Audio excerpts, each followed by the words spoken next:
So good afternoon, everyone. My name is Damien Bailly. I work at Click Solutions, and we're going to talk about gRPC and microservices. So this talk is called gRPC recipes with ScalaPB. I hope you guys going to find something tasty in it.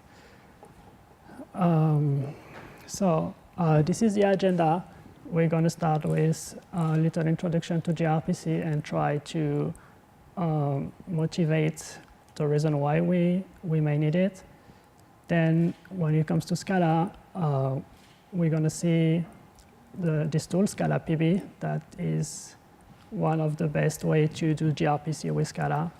And on the third part, we're going to see how we can use that knowledge and improve these solutions. So let's get started with gRPC. So gRPC is all about microservices and communication between these services. So if I ask you guys to build a microservice, what are you going to do? I don't know, but most likely you're going to define some REST endpoints. And you're also going to use JSON over HTTP for the communication. But it turns out that it's not the only way. Microservices doesn't mean REST, and REST doesn't mean JSON over HTTP. However, it's like a most common approach, I think, today. So we're just going to see the strengths and weaknesses of this approach. So REST with JSON over HTTP, it's something that is well known in many languages. We have some great tooling. It's well supported. It encourages stateless endpoints, which means you can scale them easily. Just add more machine, it's scaled horizontally. REST encourages resource-based endpoints, which is good. You define your endpoints, and you have a set of HTTP actions to interact with this resource. But it's not always a good fit. Sometimes you want to perform operations that involve many resources. So what can you do? You either send this operation to all the resources, but what if some of them fails? You're not in a good position, or you need a new endpoint that will interact with all the resources at once. It's based on JSON serialization. So it's good, it's human readable, you can have a look at the data, but as a text-based representation, it's quite inefficient. And there is no or very limited support for streaming. I suppose the best you can do is use WebSockets. So there's absolutely no support for bidirectional streaming, for instance. So what people do usually is that they do paging operations or this kind of thing when they have too many results to return. And there is no interface definition language. So that means if you have to, let's say, interact with a microservice, you're going to pick up an HTTP library and a JSON library and use those two to build a request and call that endpoint. There is this Swagger or Open API, which does the job. So you specify your endpoints and your data type, you describe your data types inside this specification. It's human readable, and then you can have some generator that will create your client lib for you or your server interface. So it's not too bad, but can we do better? And I think we can, and this is what gRPC tries to do. gRPC is based on HTTP2, which means that we get these streaming capabilities out of the box. It's natively supported. You can have clients send multiple requests on the same connection, and you can have the server also stream some responses, and you can multiplex the request on the connections. As the serialization protocol, it uses protocol buffers, which is one of the most efficient today in terms of space that it uses. It's efficient and it's fast. It's also good for mobile because it consumes less energy. It's not human readable because it's binary protocol, but it's quite easy to convert to JSON as well. there is an interface definition language based on protocol, buffer version 3. And that means you can generate code like client libs and server interfaces in multiple languages. So you can generate your client libs. So a bit of history about gRPC. It originates from Stubby at Google. So they've been using Stubby for several years internally to have their services to communicate together. They decided to open source this in February 2015. I think at the same period there was Square that had this same kind of in-house solutions where they use protocol buffers to communicate between their microservices. So they kind of joined efforts and published this gRPC open source in February 2015. The version 1.0 was released in August 2016, and the current version is 1.7.2. I think the Java version is even 1.8 now. It's open source, but still maintained mainly by Google, but there are many more companies joining the game. There is Square, there's Netflix. I think CoreOS is also one of the main contributors now. So that's kind of enough talking for the introduction. Let's see some code now. So as I said, it's based on protocol version 3, so you just need to declare that. You declare the package you want to use, and then you can define your service. It's pretty straightforward here. I got a service that is called root guide. It just had one method, which takes a point and returns a feature. What is a point? A point is just a latitude and longitude, and a feature is just a location with a name. So that defines all the service. So I took this example from the gRPC Java implementation. If you want to do the exact same thing in Swagger, this is what you end up with. You don't have to read it. It's just to compare with the gRPC definition. It's much more longer. One of the reasons is that in Swagger you have to define your endpoint, saying that this call will be available at that HTTP endpoint, which you don't have to do with gRPC because it's done by the framework itself. If you want to do streaming, it comes also out of the box. All you have to do is just specify stream. So in this case, the first method takes an area, a rectangle, and it returns a stream of feature, so several features. And you can also stream on the client side. So this method record route. So let's imagine that you're driving a car or something, and along the way you just send some locations to the server, and at the end the server will return you a route summary about your route. And you can also have bidirectional streaming, so you just specify stream here and stream here. And you can now you can drive your car, send a note, and the server will return you all the notes at that position. So that's good. We have defined our services. But now what? What do we do? So this is kind of the big picture, how you do gRPC. So you have your proto files on the left. This is your service definition that we have just seen. And then you have to process this file by the proto C compiler.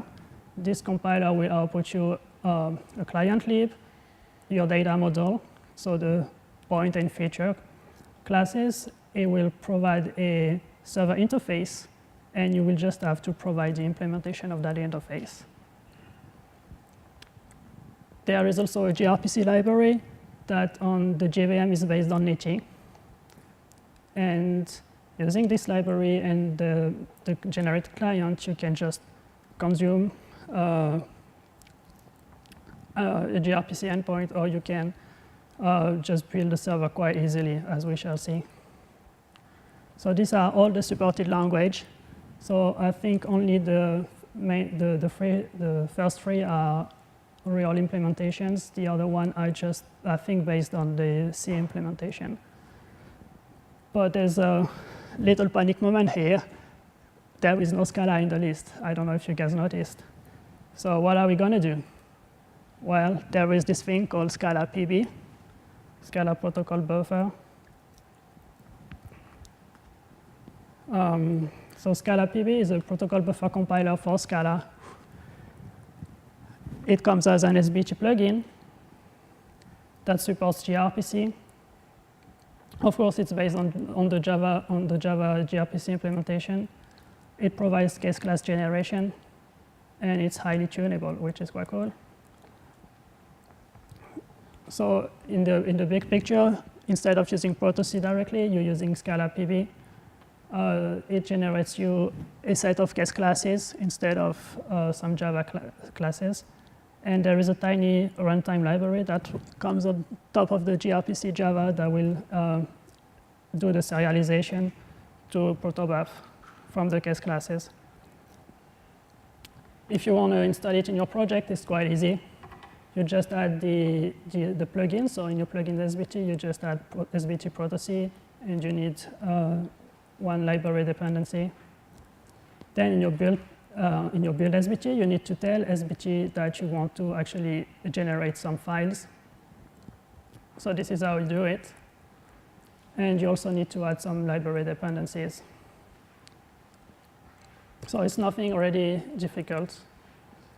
And then you can hit compile or hit proxy generate. And if you look into this source manage folder, this is where the source code is generated. You will see there is one file for each of our data model, and there is also some files for the service implementation. So if you look at the generated code, it's not too bad. It's quite readable for generated code. It's a case class with the members that we've defined in the protocol files. So I will just do a quick aside now on the tuning of the code generation, because ScalaPB is quite flexible in that regard. So we're going to focus on how we generate the case classes. And by the way, it has nothing to do with gRPC. It's available for any protocol buffers definition files. So how you customize the generation is that you use Protobuf options. If you want Protobuf options, like an annotation that you put in your code. So in that case, we need to import the file. So this is provided by ScalaPB. This is just a regular proto file where these options are defined. So at the file level, this is what you can use. So you can specify a different package name. You could use a flat package, allows you to not include the file name in the package name. You can generate all your case classes into a single file. You can add some imports or some preamble, like some header at the beginning of your file. So we can actually use that to generate a seal trait for our generated classes. How you do that? We use that option. That option, that's a single file because we want a seal trait. And in the preamble, we can define the seal trait yourself. Then when we define the point, we just add another option, like another annotation that say it extends root base, which is our seal trait. And that's all. We can then just generate the code. And this is what you get somehow. So you can see that your seal trait is here, and the case class actually extends your seal trait. So that's pretty cool. For people who want more type safety, we can also have custom types. So let's say that you have a user ID that is a string. So we've seen this morning it's not always a good idea to work with strings, so we want to wrap it into a user ID case class. But when we serialize to Protobuf, we just want the string and not the user ID. So we can have ScalaPB handle that for you. How you do this is with another options or annotation, where you tell ScalaPB that the type of this ID field is not a string, but a user ID. But how ScalaPB will know that you need to convert from a string to a user ID or the other way around?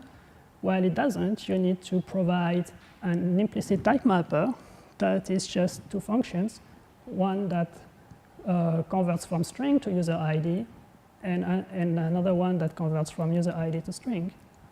And that's all you have to do. Now, when you will read your user object, it will have an ID of type user ID. So there are more customization that you can do. They are pretty well described in the documentation, so I encourage you to have a look. So that's all great, but we actually haven't a service yet. So let's create the server first. So we need to provide the server implementation, and then we can actually create the server itself. So on the server side, if you remember, this is our Protobuf definitions. So this is the most simple method, getFeature. It takes a point and returns a feature. This is the generated trait. So we don't have to write it. It's generated for us. It's pretty straightforward. And then we just have to provide the implementation of this trait. So in that case, just provide the list of feature. Then I load from a file or whenever. And then I just have to look in that file, find the location, and just read on that. Once we have the implementation, we can start a server. It's quite straightforward as well.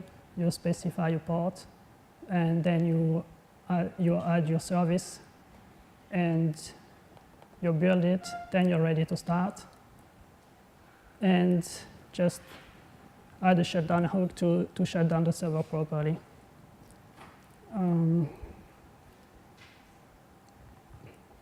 If that works, I can show you. Yeah, do you see something?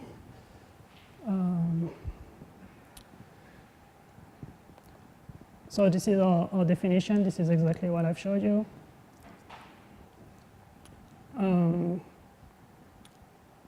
So this is the build, and this is the server. So I can just run this. If you can see it, let's start SBT.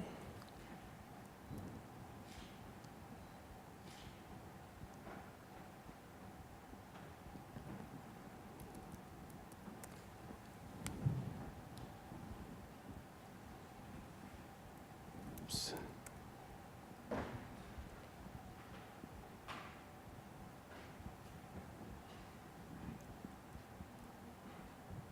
So I can start the server. It has loaded the feature from disk.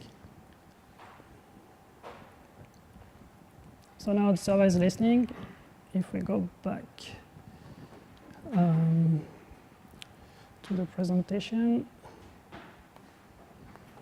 Yes. So now let's focus on the client side. So on the client side, oops.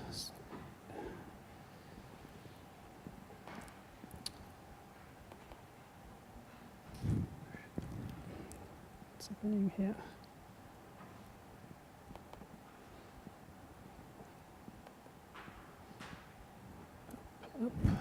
Okay, sorry. So on the client side, we just don't have anything to implement. We can just use the generated code in the library to create the client. So what you do, you define a channel. You specify the host and the port. So here is just for testing. I use plain text. Otherwise, it uses TLS. And then you have two options. You can either create an asynchronous stub or a blocking stub. I would recommend the blocking stub only for testing, but you have the choice. And then you just use the stub to directly call your method. And what you get back is a future of feature. So maybe we can try that. So we have the server. Zoom in. And we can start the client as well, same thing.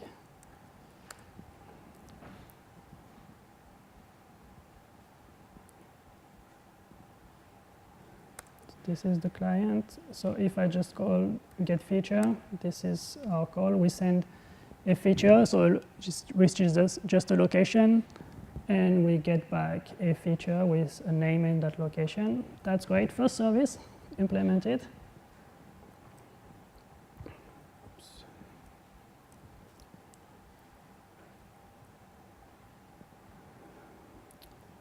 Where is this thing going?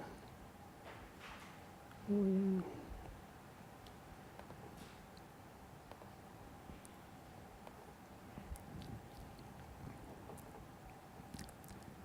So that was the simple case. You send a request, you get a response. You can also do streaming. So if we want to implement this feature, we provide a rectangle. So this is just an area defined by 2 points. And we get back a stream of feature. So this is the trait that is generated for us. So we get our request, which is a rectangle. That's fine. But the random type is unit. And what we have instead is we have a second parameter here that is a stream observer of feature. So what is a stream observer? Is just more or less a callback.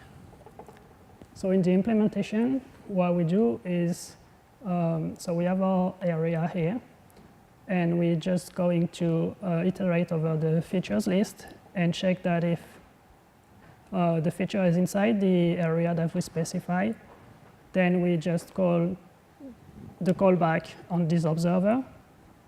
And once we've finished the list, we just call on completed. On the client side, that's the same thing. So we create our area here.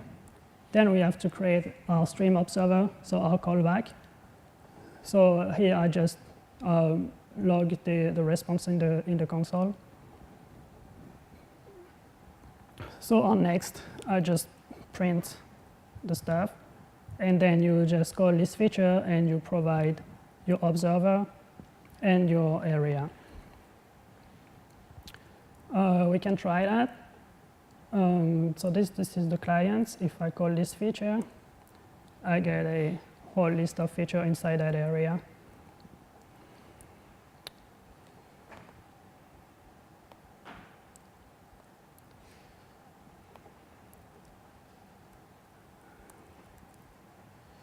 So congratulations, we're done. We have done streaming. We've done gRPC call. So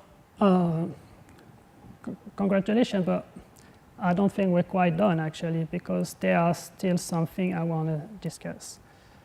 If you look at the streaming interface, so this is what you define in the protocol buffer. It looks good. And this is what gets generated.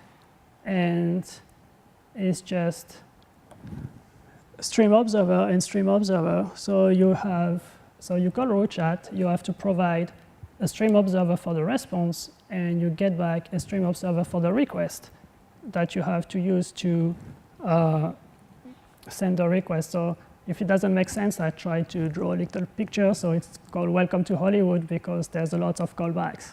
And it's not you're not calling us, we are calling you back. So this is what happens when you make a call. You provide an observer for the response to the gRPC framework, and in response to that call, it provides you an observer for the request. So now when you want to send something, you actually call on next on the observer that gRPC provided you. And this request then is going to get sent to the server, and at some point there will be some responses. And at this time, gRPC will use your callback to pass you the response.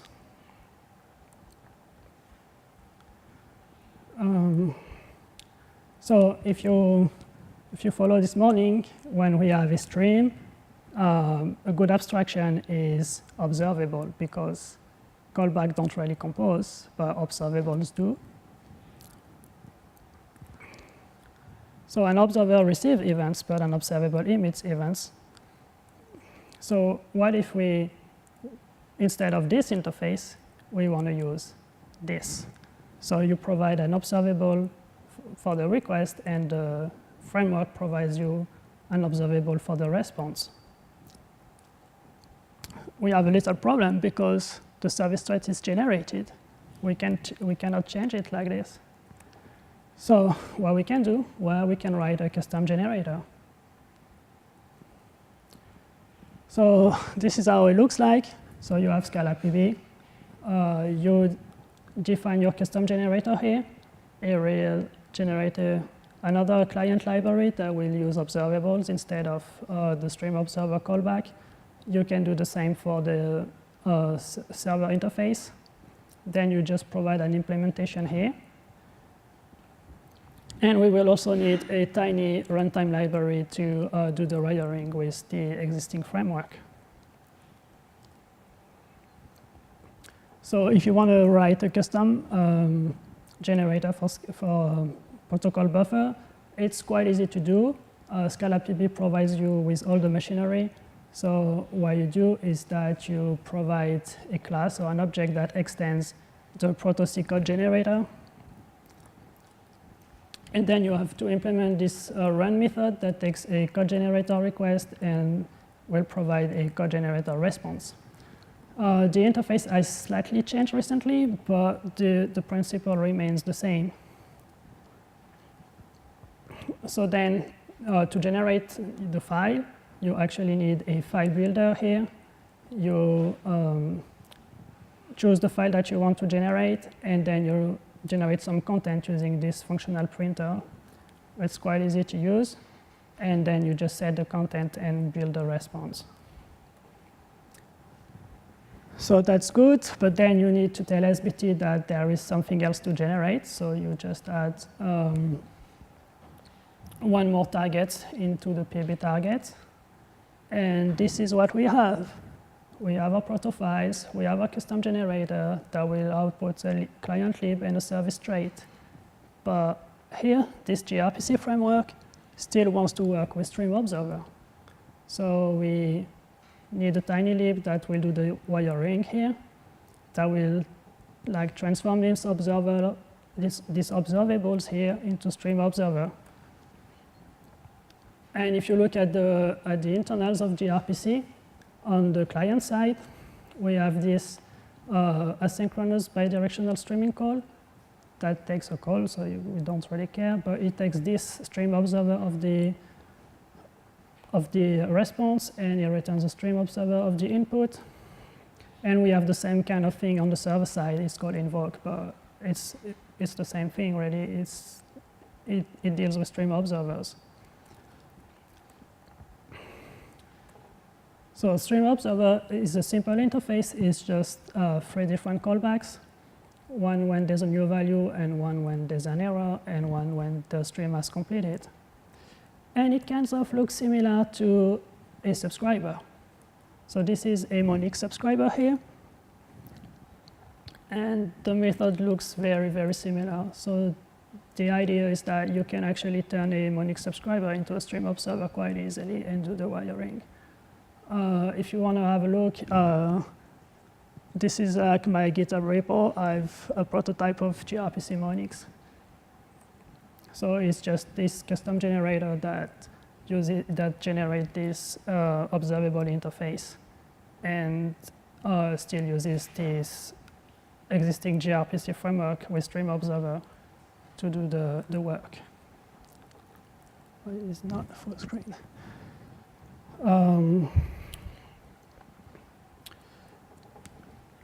If we can do this with monix, we can also do it with akka-streams. So I thought. And akka-streams are this nice interface where you can have a flow of input to output, so that you can use this interface to model any of the gRPC calls. It works for unary calls because you can have one or more input and you can have one or more output. So I thought it would be straightforward. It turns out it was much harder than I imagined. So I use a custom graph stage to implement this flow. So the idea is that you have your source of request that comes into the flow. Then you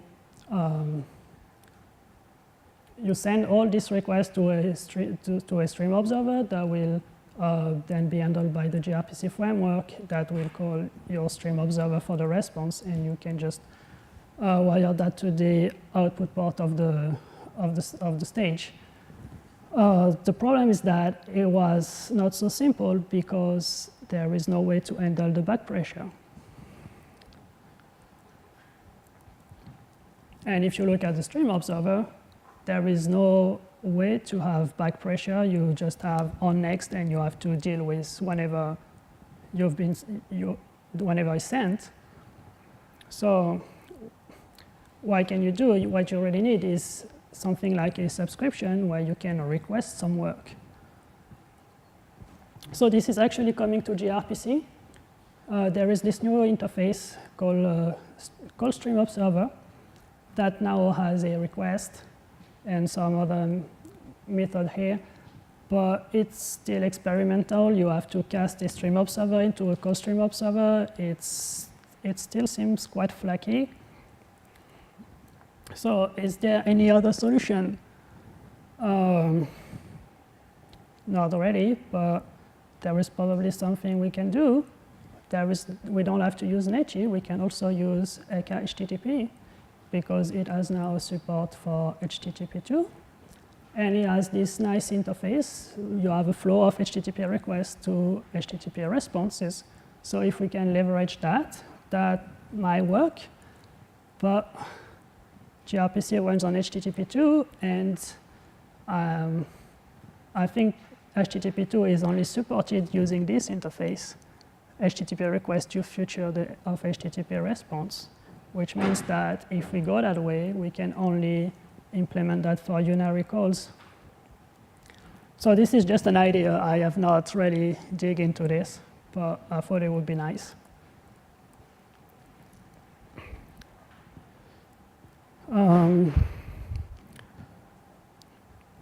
So now, that was just an idea. Now something different for if you want to give a try to gRPC, but you still have some clients or people or services that interact with you that needs to do JSON over HTTP or RESTful services, but you want to go with gRPC. What can you do? Well, you can have a sort of gateway that will do the translation between HTTP JSON and gRPC. It's quite easy to do. The idea is that you create your gRPC services, and the gateway will expose some REST endpoints that correspond to these gRPC services. So this is the idea. You have a REST client that want to send REST or JSON over HTTP request. Then it is sent to your gateway. Your gateway reads that request, transforms it into a gRPC call that is sent to the server, and when it gets the response, it do the opposite and sends it to translate to JSON and sends it back to the client.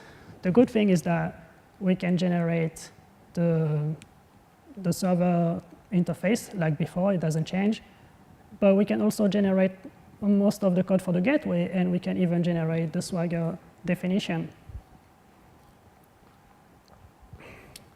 But there is one thing we need to do, is we need to map the gRPC calls to an HTTP endpoints, because if you remember, there is no such information in the proto file because it's done automatically by the gRPC framework.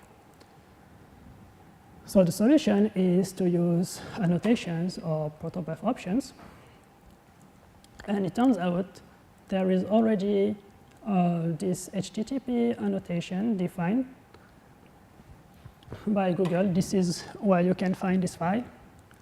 And you can see that you have all the HTTP actions and that you can specify a string for each of them. So if you want to see this in action, it will look like something like this. In your proto file, you import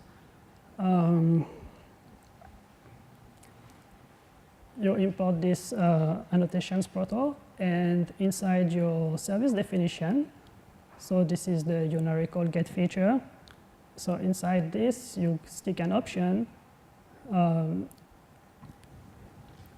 where you can define the HTTP endpoint. So it's for a get method here, using that endpoint, we're actually going to call this gRPC call behind. Last thing we need to do, we need to convert to and from JSON.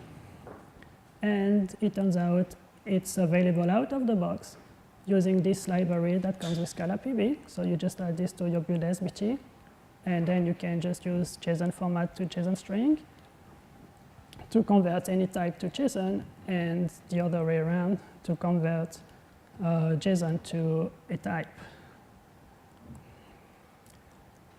And you can also generate the Swagger UI. So I can show you how it works actually. So if we stop that thing here,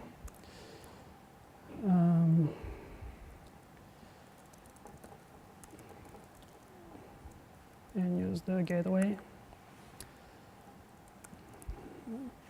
Let me stop the server as well.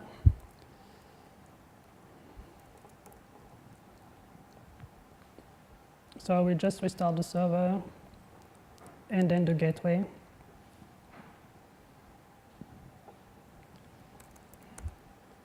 So this is the same server that we used before. It didn't change.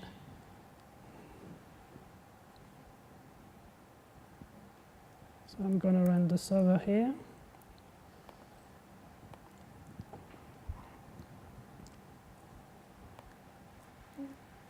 And here I'm going to run the gateway. So the gateway is independent from the server. It runs on a different port. It can even run on a different machine.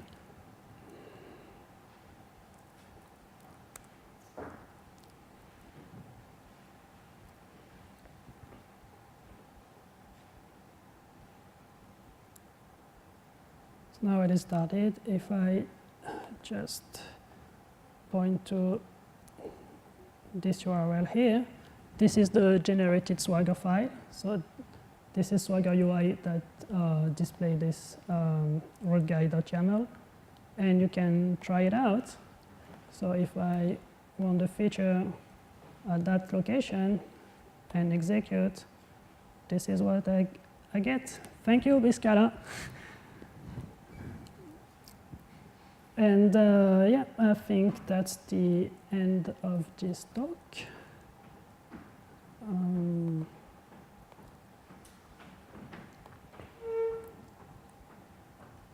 So if you want more info, this is some links to documentation. There is the gRPC website, the Java implementation, the ScalaPB website with very good documentation.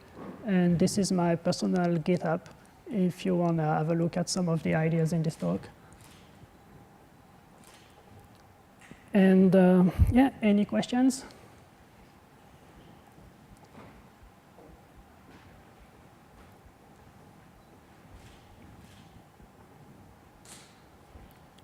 Okay, thank you.